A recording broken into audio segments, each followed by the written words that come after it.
menetapkan saudara FA dalam perkara dugaan tindak pidana korupsi dan atau tindak pidana pencucian uang.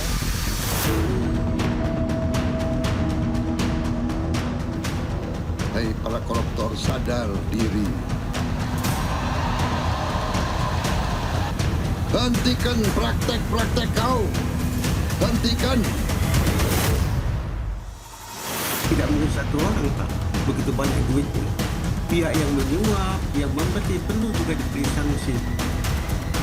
Ada institusi atau orang-orang tertentu yang menampung duit dari hasil korupsi itu yang kemudian disamarkan seolah-olah hasil itu menjadi uang yang legal, bukan uang yang ilegal.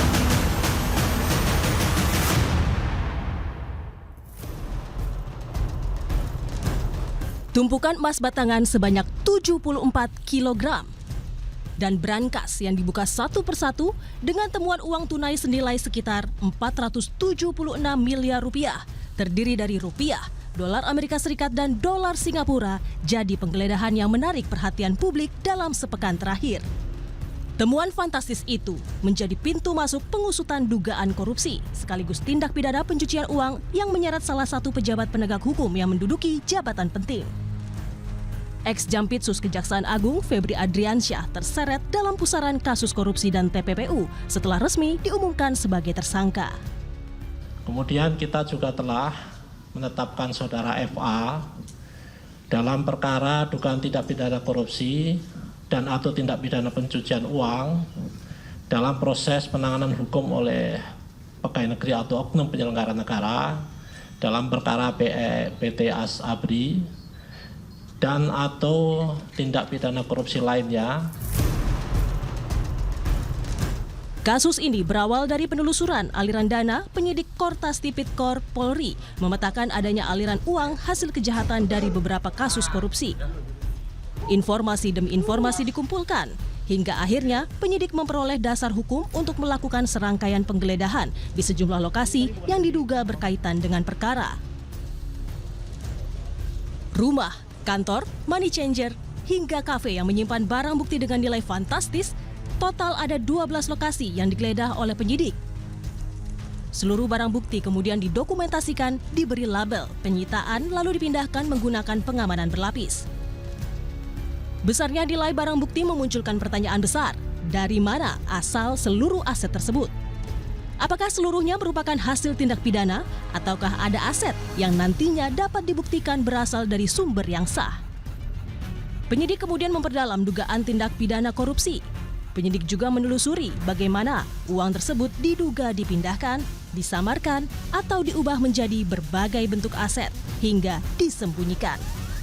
Karena itulah perkara ini juga dikembangkan menggunakan pasal tindak pidana pencucian uang. Dengan skema TPPU, penyidik memiliki ruang lebih luas untuk menelusuri seluruh aset yang diduga berasal dari hasil kejahatan, termasuk penyidikan terkait pihak lain yang diduga ikut mengendalikan aset atau terlibat dalam putaran tindak pidana pencucian uang. Mantan Ketua KPK Abraham Samad bilang, jika penyidik menggunakan prinsip follow the money, maka aliran dana hasil korupsi akan terlihat, termasuk mereka-mereka yang terlibat di dalamnya. Ini akan berkembang jauh karena kalau kita menggunakan TPPU itu akan kelihatan tuh karena ada prinsip follow the money, follow the suspect ya. Jadi akan kelihatan tuh kemana aliran-aliran dana dari hasil korupsi itu. Jadi masyarakat akan melihat siapa-siapa sih nantinya akan terlibat. Karena saya sangat yakin bahwa kalau kasus ini ditelusuri dengan baik, ya, diprofil dengan baik, maka akan kelihatan tuh. Karena ada prinsip di TPPU itu ya. Sehingga ini akan terbuka semua. Dan ada peran-peran juga yang sangat signifikan di dalam tindak pidana pencucian uang, yang itu akan harus digali ya, akan dibongkar. Ada yang disebut gatekeeper. Gatekeeper itu adalah ada institusi ya, ada institusi atau orang-orang tertentu yang menampung duit-duit dari hasil korupsi itu yang kemudian disamarkan seolah-olah hasil itu menjadi uang yang legal, bukan uang yang ilegal. Kira-kira begitu. Mantan Kepala PPATK M. Yusuf bilang, kasus ini tentu harus diselesaikan secara transparan. Kasus korupsi, gratifikasi, hingga pencucian uang sejak awal harusnya bisa dicegah jika ada larangan penggunaan uang tunai pada jumlah tertentu. Kita tidak bisa hanya seperti pemadam kebakaran. Mesti pencegahan dari hulu, Pak. Semua suap dengan cash. Kalau uang ini diatur tentang larangan penggunaan uang tunai pada jumlah tertentu, maka instrumen untuk melakukan penyuapan itu hampir tidak ada. Kalau kita kasus ini, kemungkinan besar tindak pidana asalnya itu adalah satu pemerasan. Menggunakan salah seorang profesi DR itu, seorang oknum pengacara. Yang kedua, suap. Yang ketiga, gratifikasi. Nah, tadi Pak Saud minta supaya cepat. Kalau saya pikir bukan masa cepatnya Pak Saud, tapi ini harus jadi tindak pidana terakhir melibatkan oknum aparat. Artinya, dari pihak Pitsus perlu melakukan pendalaman siapa saja terlibat di sini. Ini tidak mungkin satu orang, Pak. Begitu banyak duitnya. Pihak yang menyuap, yang memberi perlu juga diberi sanksi supaya putus kasusnya selesai, tidak terulang lagi. Kasus yang melibatkan aparat penegak hukum dinilai menjadi ujian besar terhadap independensi proses penyidikan. Publik mempertanyakan apakah seluruh prosesnya akan berjalan transparan dan apakah setiap pihak yang diduga terlibat akan diperlakukan sama di hadapan hukum. Saud Situmorang, ex-wakil Ketua KPK, mengingatkan agar proses hukum tidak berhenti hanya pada penetapan tersangka. Jika penyidik menemukan bukti keterlibatan pihak lain, maka penyidikan semestinya dikembangkan tanpa pandang bulu.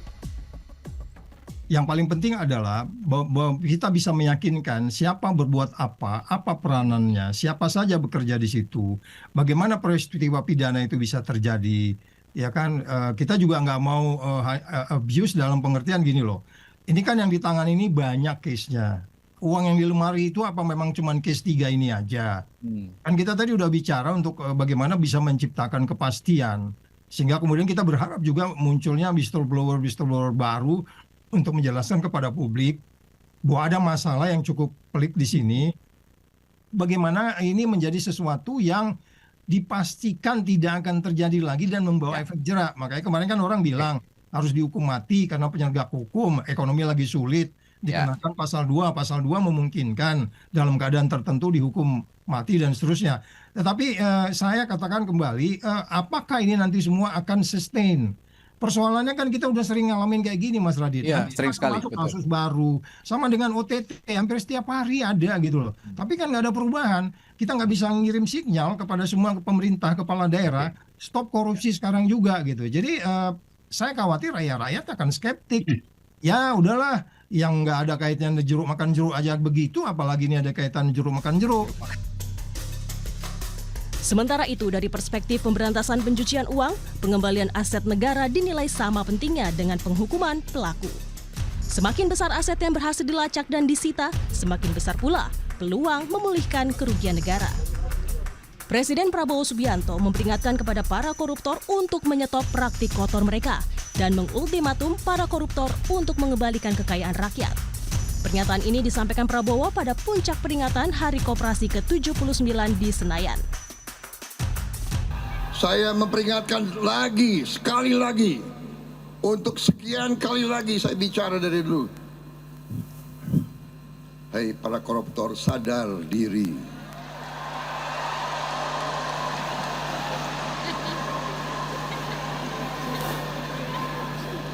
Hentikan praktek-praktek kau. Hentikan.